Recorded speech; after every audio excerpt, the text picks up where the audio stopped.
Hi. In this video I'm going to read to you the financial fairy tale called Reponzel, based on Rapunzel.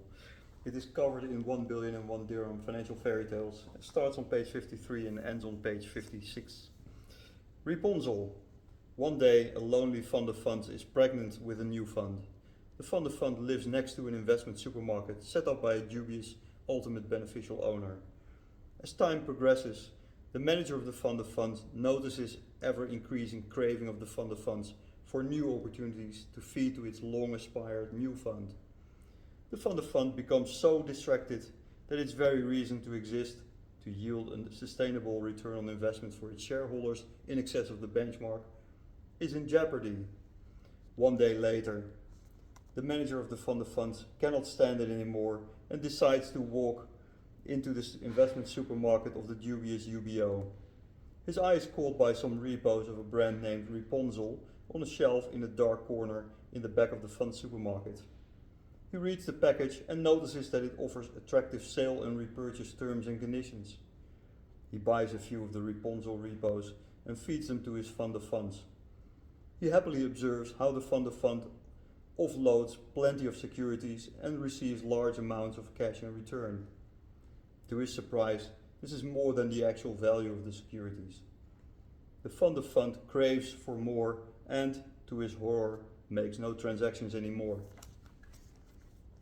The fund manager, fearing bankruptcy of his beloved fund of funds, rushes back to the investment supermarket at night and breaks in.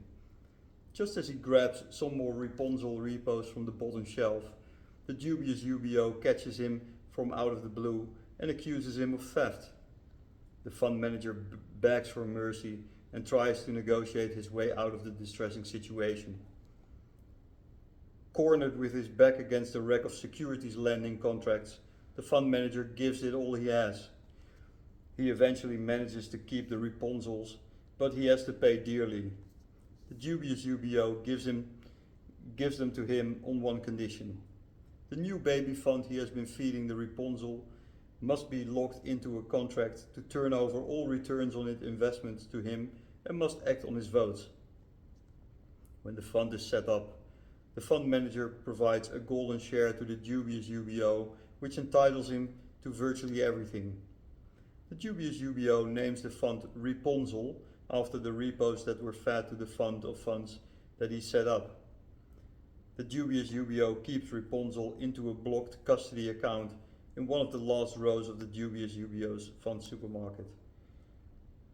When the fund has reported on 12 quarters and has built itself a beautiful past performance record, the dubious UBO walks to the last row of this fund supermarket and calls, "Reponzel, Reponzel, offer me a place in your shareholder meeting room, that I may vote on your golden investment strategy."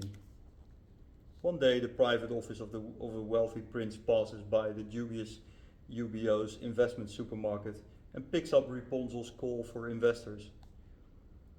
Entranced by her wonderful chance on return of investment from a melodious prospectus, the private office of the wealthy prince looks for Reponzel and discovers her on the last row of the dubious UBO's fund supermarket.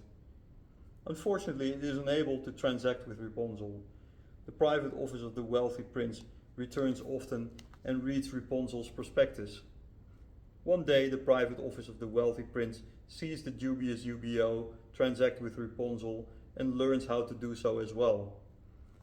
When the dubious UBO has closed the transaction, the private office of the wealthy prince bids Reponzel to offer a place in the shareholders' meeting room.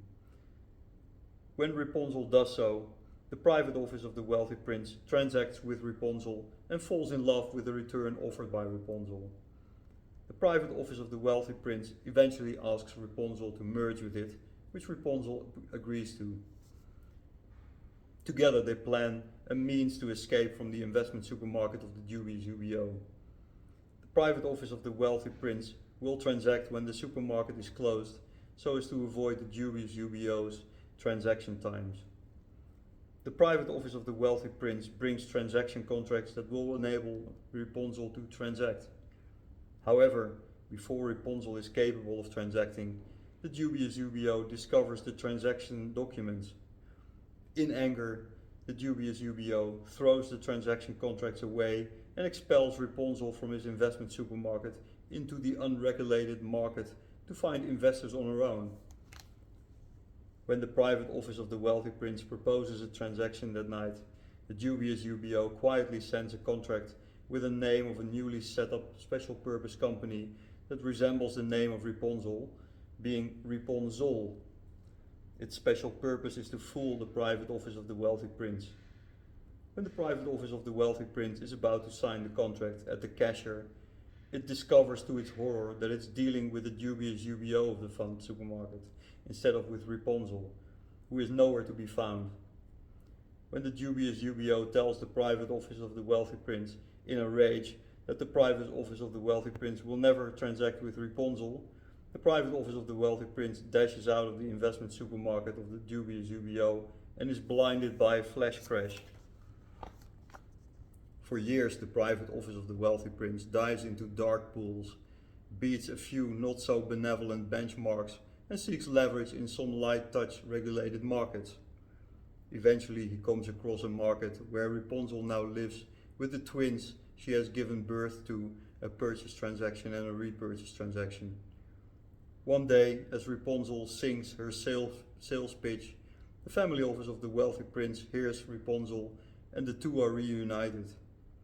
When the family office of the wealthy prince transacts with Reponzel again, he gains back his sight and brings Reponzel to his glorious portfolio. They lived happily ever after.